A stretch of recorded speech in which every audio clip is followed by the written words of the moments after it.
Welcome to Becoming Bridge Builders, where we explore the stories shaping our world and the voices driving change. Our guest today is someone who has spent more than 3 decades helping leaders navigate the challenges of a challenging aging workforce. Dr. David DeLong is a researcher, author, and speaker whose work has influenced organizations from MIT to Harvard and beyond. In his latest book, Hidden Talent: How to Employ Refugees, the Formerly Incarcerated, and People with Disabilities, David turns his focus to one of the most pressing issues in today's labor market: how businesses can tap into marginalized talent pools and build stronger, more inclusive teams. Drawing on 4 years of in depth research, David brings practical insights and real world strategies to the table, lessons that can help any organization rethink how it recruits, retains, and empowers overlooked talent. Stay with us as we dive into the stories behind hidden talent and learn how unlocking potential in unexpected places can transform the future of work. We welcome David to the podcast. It's great to be with you, Pastor Keith. Pleasure to be with you too, Dave. I'm looking forward to this conversation. This is one of the topics that I, in my own experience in the church, have tried to work with. We had a individual who was hiring incarcerated people and had a whole business model to get those people back into the workforce, because that job has a way to impact and really influence and change the trajectory of someone's life, especially those people coming out. So I'm looking forward to this conversation. Absolutely. So let's start with my favorite question. What's the best piece of advice you ever received? My mother, it actually came from my mother, who taught me to, and through her own role modeling, to always be prepared for change in life and to be able to cope with and manage change. It's ironic that this has ended up being my field of study is around change management, but my mother was someone who had to get divorced when she was about 40 years old, and she had to go to work to put her kids through school and college and raise the family. And she got married again at age 78, late in life, and she just modeled continual change and evolution through her life. She was an alcoholic, and she had to stop drinking and join AA for 40 years without a slip. Just amazing. And she just was such a role model for me and just taught me how important coping with and managing change is throughout your life. Well, it's funny how sometimes the advice becomes the blueprint for our lives, right? Yes, absolutely. I'm curious, as you think about your journey, and we seem to be about the same age. I'm curious, who are some people in your life who served as mentors or maybe inspiration on your journey? That's an interesting question, Keith, because I had one of the sadnesses in my life is I never had sort of a traditional mentor, someone who seemed to take you under their wing and be the great role model. I never had one of those, but what I did have is a lot of people in my life who, at various points, whether it's family, friends, or professors, or bosses early in my work career, who were very helpful and who I knew cared about me as a person and cared about my success, and they had advice, and they just modeled behavior, some of which I wanted to replicate, but some of which I didn't. That wasn't perfect. I'm always unconsciously probably was always looking for people to learn from. That's I guess the message I take away when I think about mentoring is who can I learn from in my career, even if I don't buy the whole package that they're proposing. One piece of advice I got that I learned long ago was strong people have strong weaknesses. And that never surprises me. When somebody who's brilliant in one part of their life turns out, you find out they have some real weaknesses and some areas that they really struggle with. And they may be interpersonal. It may be hard to get on with them or something, but they are brilliant in some other way. And we can learn from that, but we can also forgive them. We can always have some grace for accepting some of the weaknesses that they demonstrate, even though they can add a lot of value in our lives in other ways. It's funny you mention that, because I've also noticed that even the things that you have as a strength can be a struggle for you. For me, I learned to be much better at public speaking. But the anxiety before each talk, each sermon, my wife says, we joke about this, is like, don't be around him on Saturday night before church on Sunday, because he's just not pleasant to be around. But no one would know on Sunday morning that I'm dealing with nerves the entire until I get in the pulpit and start the presentation, wherever I'm doing. Up until that point, the nerves are just like eating me alive. Absolutely true. Absolutely true. And you're speaking to another speaker, so who's been through this, and it's yeah, it never goes away. But there's a saying, if you weren't nervous as a speaker, you would be you didn't care. Right, The nerves is a sign that you really care about impacting your audience and communicating a message that will add value. right. So I totally understand that. Exactly. So, Doug, I'm curious. It's fun. I'm sorry, David. Um, Problem. you spent 30 years researching workforce trends. What inspired you to focus your latest work on marginalized talent pools like refugees, formerly incarcerated people, and people with disabilities? Um, Two things really, Keith. One uh, is I've been speaking to executive audiences for over 20 years about solutions for critical skill shortages. I wrote several books before this one on one was called Lost Knowledge, Confronting the Threat of an Aging Workforce. And then another one was called High Impact Talent Management. And these books looked at the problems, the changing demographics of the work. The fact that we have retiring baby boomers, we have fewer young people coming into the workforce, um, and so on. We have a number of factors. Men of working age actually participating in the workforce, age 18 to 54. That's a trend that's been going on for 20 years. We didn't understand it, but I've been speaking to executives. Okay, what do you do about this? And I continually heard from them. I just can't, from the executives, I just can't find people who will show up and pass a drug test. Be there for work. And I've been listening to this for more than 20 years, and I've been proposing some solutions. My wife, about 8 years ago, went to work for an organization, an agency here in Massachusetts that works with young adults coming out of prison and gangs. And we saw firsthand the challenges these young people faced in starting a career when they already at age 20 or 22 had a criminal record and had spent time in prison. And we developed some great empathy because my wife was around these people, young adults all the time and loved them and just found them fantastic folks. But we saw the challenges they faced. And I'm really a storyteller.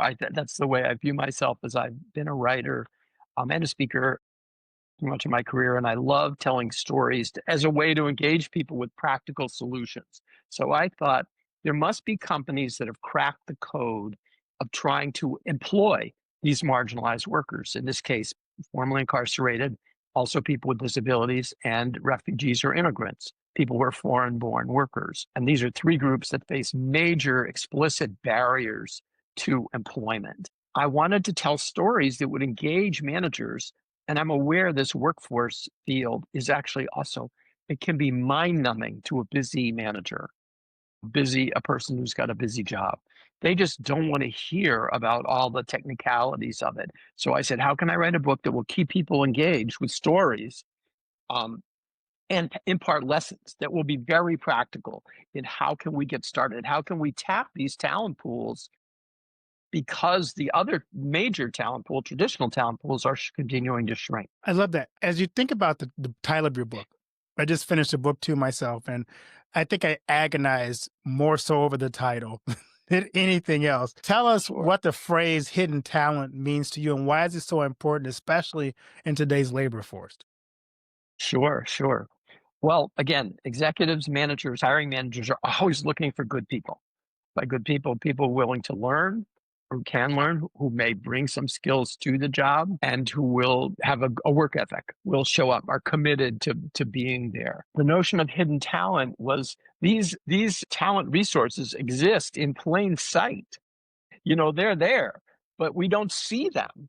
We don't think about, I need this CNC machinist, or I need this entry level operator, or an entry level research technician, somebody to work in a lab, or somebody to work in retail. And I don't even think about what if somebody who was formerly incarcerated but has turned their life around. They could be a potential employee. Instead, I've got HR systems that screen them out. They don't even get an interview because of the applicant tracking systems, the technology we have now that reads resumes and will screen people out before they even get a chance. Or someone with level 1 autism who's very high functioning would be very quirky in an interview, in a traditional interview. And all these folks are, again, they're in plain sight, but we don't know where to look for them or how to look for them or how to hire them and what slight accommodations they need in order to be successful. So this book took 4 years of research. I'm curious. I know my own research was kind of fascinating for me. I dug into it for a while and I need to figure out how do I communicate all I've learned. What was the most surprising thing you discovered in your research that went into your book? A number of things. First of all, how incredibly productive and effective this kind of marginalized talent can be when you find them, make some minor accommodations, and bring them into your company. How hiring these folks can truly change your culture, your business, the way you view the world. We all carry around these unconscious biases that we have about folks who, well, could that person with autism, really work with me? Or could that person with limited English skills really add value in our business? Can we accommodate their need for translation? And just the stories of these people, a quick story. This company, MDI, Minnesota Diversified Industries in Minneapolis, hires as about half its workforce is people with disabilities. And the operations manager there one day said, we had a snowstorm recently, and I had employees calling up saying, I had an employee call up saying, gee, boss, I've got a 4-wheel drive, but I don't think I can make it through this 2 inches of snow and this snowstorm. Meanwhile, I knew that I had workers who had disabilities who were going to take 2 buses and go through a 2-hour commute to get to work, and they were going to show up. That's, one of the examples of the kind of inspiration you hear of the obstacles people have overcome or traumatic past. You know, a couple of women who grew up in refugee camps for 10 years with very limited food and are now working as training managers in US companies, having mastered enough English and just have this unbelievable commitment and drive to succeed and to create a better life for their families. I'm curious. Your book is about. You say you love to tell stories, and I'm curious what story in your book was one of the ones that most compelling for you. There are so many because I have a dozen. The book is built on 10 case studies of businesses that have committed to hiring from these talent pools and what they've learned from the process. That's the most important, what they've learned from the process of hiring. But it also has a dozen profiles of individuals who've overcome great obstacles to find sustainable employment. And one example would be uh, Muso, this woman who came from Myanmar, which used to be Burma, whose family became refugees because they were being persecuted by the government in their country. And this young girl, when she was a young girl, fled with her mother and her other children to a refugee camp in a neighboring country. And she spent 10 years in a refugee camp with barely enough food to get by. And finally, at about age 18, she got permission to move to the US. This is very normal immigration practices. And she came with her husband. She had a young husband, they had a child, and they came and they moved to Akron. And a friend, somebody from her home country, got her a job working in a motel, cleaning rooms for $6 an hour, 6.75 an hour, which is a totally unsustainable wage even for her. So here's a young woman. She finally finds an opportunity in this bakery, Main Street Gourmet, and they hire her as their first foreign-born employee. And they just dive in, and she has very little English, but she just is so determined to succeed and to learn English. And she's speaking when she's on the job. When she says thank you. Initially, people thought she was using the F word because the accent was so bad, and they had to gently correct her and say, no, no, that's not the way you say thank you. And so she's spent her career mastering English, and she's become the training manager in this company, which now has 35% of its employees are foreign born. and she was the first one, and she now trains the new employees coming in. But just seeing she and her husband have bought a house, just the stories, the perseverance is just so powerful and so impressive. As I looked at the list of employees you're trying to kind of promote as the hidden talent, each of those come with misconceptions. So I'm just kind of curious, what are some of the biggest misconceptions employers had to overcome when they're dealing with, say, people who were incarcerated before? And then maybe talk about, the unique challenges that those who were refugees dealt with as well. Okay, I'm gonna ask you to give me those questions in sequence because I'll forget that. Well, let's just start with the Forget the second incarcerated. one. So, what are some of the biggest misconceptions about the incarcerated? Let's start with that. Sure. Most of us have this real unconscious bias about I'm going to work, you're going to ask me to work next to someone with a criminal past who might have had, gone to prison for a drug addiction, for crimes committed when they were addicted to drugs only to support their crime, or they might have a 10-year-old weapons charge from when they were 19 years old and they spent a few years in prison. And you're going to assume that these people, I can't work with these people, that I'm scared of the risk. Well, the research shows the chances of them committing another crime are incredibly low once they have, particularly the more time that's elapsed from their crime, their offense to today. Time is a huge fact. Is timing is a huge factor, but that sense of fear of the unknown is really what it is.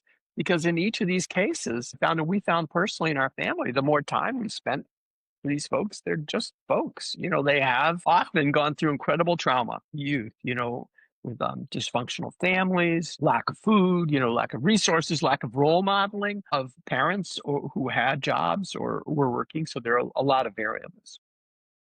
So let's talk about refugees. That's a hot topic. No matter what side of the coin you fall on. What are some of the biggest misconceptions about hiring refugees? First of all, finding them, finding refugees who are work ready, who have enough support to be work ready, figuring out what jobs they can do for you. I mean, it's important. Obviously, you're not going to put a refugee or again, we use these terms refugee, immigrant, asylee. These are technical terms that have to do with one's immigration status. And I'm assuming, by the way, in my book, I only write about people who are legally authorized to work in the US. I'm not talking about undocumented workers. That is just too complicated an issue, and there's all kinds of legal issues around Right. that. Exactly. So I'm talking about people who came here, who followed the rules, and who came here and are looking for work. And so, um, focus me again. I want to make sure I answer your question because there's so many ways I can go on this. Sure. So, looking at those who come who are legal refugees and can work here, what are some of the misconceptions that a lot of employers go through hiring refugees? Sure. One is, figuring out what jobs they can do, where we can use them, where there won't need extensive English. Again, for example, you don't put them in a customer facing role. They might be working in a warehouse or in some back office position or in a factory. It's underestimating what support they'll need, not realizing how dedicated they will be if they come with just enough background and support. One of the things that we have to understand is when you hire people from other cultures, other countries, they come with a set of expectations. I'll give you a simple example. In Nepal, this one bakery I studied, commercial bakery I studied, ended up hiring a bunch of Nepalese. Well, they there are very strict rules in this bakery about mixing different products because of allergies. Like you can't have Mm. nuts. Can't have nuts anywhere near in a certain part of the machinery used to produce the products because of allergies. In Nepal, there are no allergies. They don't have these kinds of peanut allergies. That's not in their culture.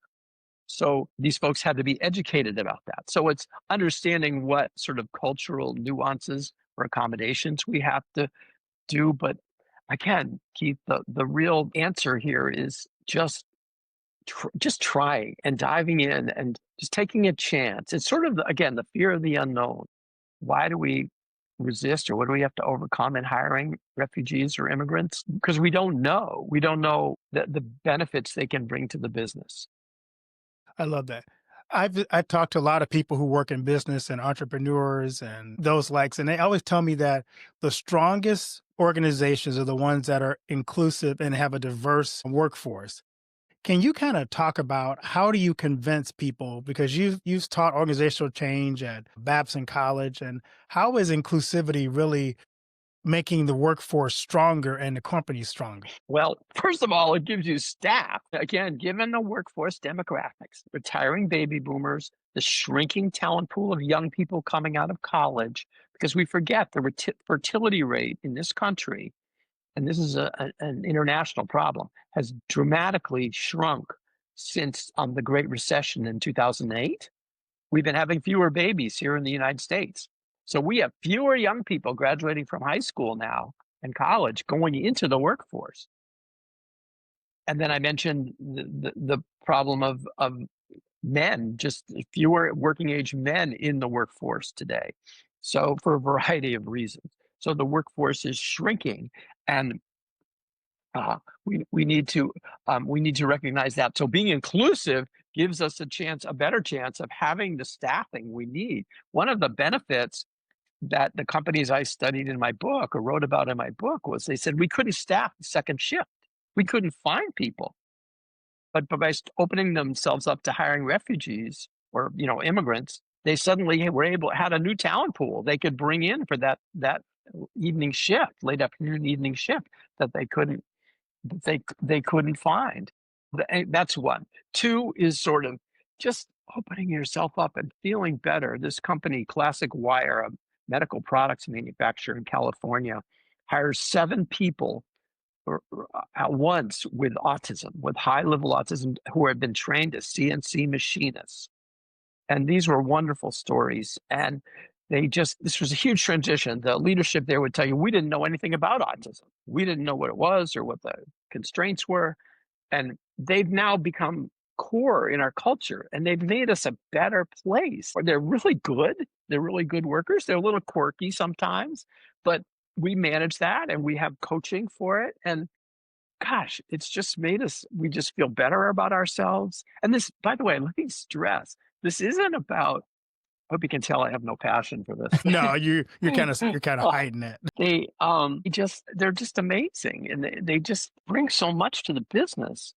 It's just incredible. If you were in a small or advising a small or mid-sized business who wanted to start this journey and they feel overwhelmed just by the possibility, give us kind of a practical first step you'd recommend for them. Sure.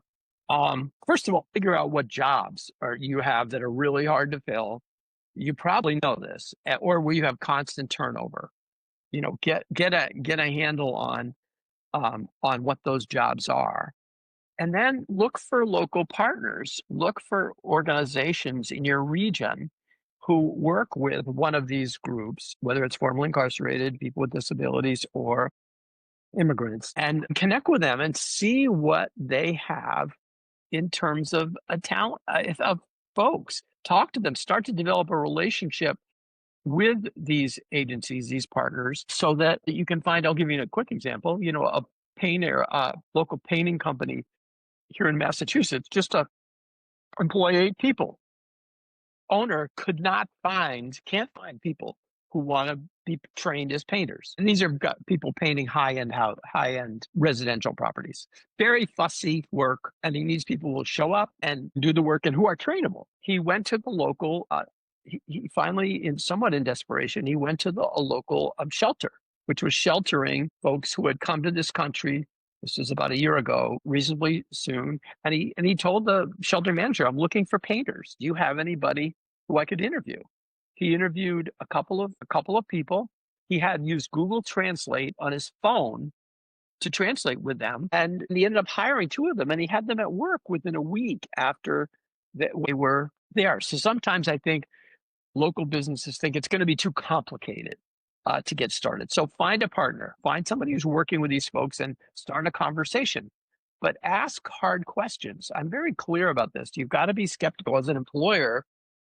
I want to be super clear. Not everyone in these pools. I'm not saying every formerly incarcerated person with a disability, or immigrant is right for you or for the jobs you have.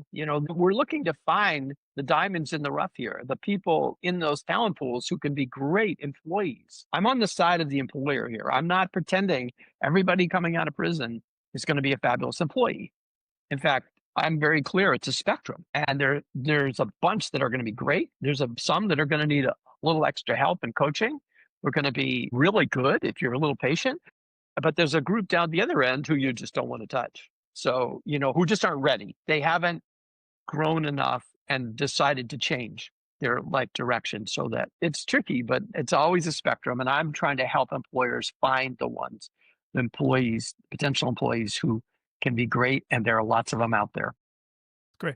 If you're advising an HR department who are trying to support the workers that are coming on board, what are some best practices you can help HR to go, okay, here's how you support these new workers you're trying to bring into the company? Well, I'd say first is coaching. You have to recognize that the reason, you know, Keith, if this was easy, everybody'd be doing it. Every Right. employer would be doing it. We wouldn't be having this conversation. But I am very clear hiring people who have to overcome barriers to employment is not simple. It takes some extra work. And so you need to up your coaching game. And that may mean getting coaches from outside who work for these agencies, who work with these folks all the time, and maybe bringing them in. I see that particularly with folks with disabilities.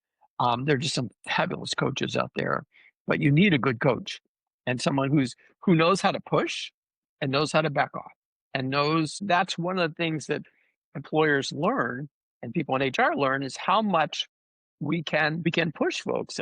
At Classic Wire, when they first brought in these CNC machinists who had level one autism, the managers were they said admitted to me we treated them as handicapped or disabled because we didn't know what to do. We didn't know how much we could push them, and their coach said, "Hey, hold them accountable. They got to show up. They're adults. There are things you have to bend on a little bit, but by and large, you don't let them just do what they want. You have rules and processes, and they're expected to follow them. So Love it. it'd be that coaching piece would be the one thing, and then the one other would be don't miscommunicate longer onboarding. It might take a little longer in all three of these groups to get them on board and get them productive, but don't confuse that with productivity and because taking a little bit of time on board to get someone on board who will then stay and won't be leaving in 3 to 6 months like a lot of your other new hires is worth a lot of money, so sometimes it takes a little longer to on board. I love it. I love to ask my guests this question too, David. What you want your legacy to be? I want to be helpful. I want to make a difference. I want to help businesses and societies, cultures address hard problems and solve hard problems. And I recognize a lot of problems are really difficult. And that's why I engage with this one. It isn't like you're saying, oh, this is simple. We'll just do this, this, and this. No, there's tension and challenges. And I want to be helpful in sharing lessons about that will help people lead more fulfilling productive, loving lives. And ultimately, as we get older, we all seem to say, I want to be remembered as kind. I really do. I want to be kind. I want to be known as gently pushing people towards solutions to challenging problems or confronting them. But I want to be kind. That's great. So in season 6 of the podcast, we're doing something new. We have a surprise question. So pick a number between 1 and 3 for your surprise question. One. All right. A lot of people pick 1. I noticed that about people. Oh, they do. Shoot. Thinking I'll be different and I'll pick one because nobody picks one.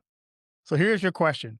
Would you rather be the best player on a horrible team or the worst player on a great team? I'd rather be the worst player on a great team because I can learn from others. It's not about my ego being the best. No, that's a great question. I'd want to be learning from others and I'd want my team to succeed. And I love working with great people. That's very, very rewarding. And it's, in fact, one of the keys to life, I think, is, our relationships, of course, and the Yeah. quality of relationships we have. Yeah, that's one of my favorite questions. I like that one. So, where can people find your book and learn more about the work that you're doing? Book is Hidden Talent: How to Employ Refugees, the Formerly Incarcerated, and People with Disabilities. It's available from your local favorite online bookseller, or you can order it from a bookstore. You can read the introductory chapter by going to my book's website, which is read, hiddentalent.com. All one word, read, hiddentalent.com. You can go there, you can download the introduction so you get a sense of the framing of the book. And again, this is all about, I can't emphasize this enough. This is not charity. We're not doing this just to be nice. We're doing this because it makes good business sense. It's economically, it's a win for the business, it's a win for the individuals, and it's ultimately a win for society and communities. So there are a lot of advantages here, but it's not simple. You can, again, read hiddentalent.com or just Google the title of the book, or you can also go on my website and you can email me. You can reach me there. I have another website called smartworkforcestrategies.com, which is even more information than you'd ever want about my work. So, what's next for you? What's up? What's upcoming projects are you working on? Well, Keith, I'm trying to build bridges. Go. I'm trying to build bridges right now. I'm working on a project here in Massachusetts, trying to build bridges between the state probation department and employers. As I'm continuing to do research in this area, I'm an inveterate researcher. So literally every week I'm having interviews with people in the field who are trying to say, what are you seeing? What's happening? Of course, since the book was published in January, I have, the immigration issue was blown up. Of course, that's become much more complicated. That would be a whole other podcast. But it's heartbreaking to see, but it's complicated, very complicated. But I'm trying to build bridges between those agencies or those organizations working with these different talent pools, supporting them, and employers, helping. How do we bring those two groups together to help educate employers about the potential here? And I'm continually looking for opportunities to do that, to help employers get more confident and comfortable in tapping into these talent pools over time, because the talent, even if right now when we're recording this, we're having a little dip in terms of employment and unemployment numbers, these challenges are going to come back for employers. The shortage of workers is going to be with us for the next 2 decades. It's the demographics are immutable, so we have to look for solutions there.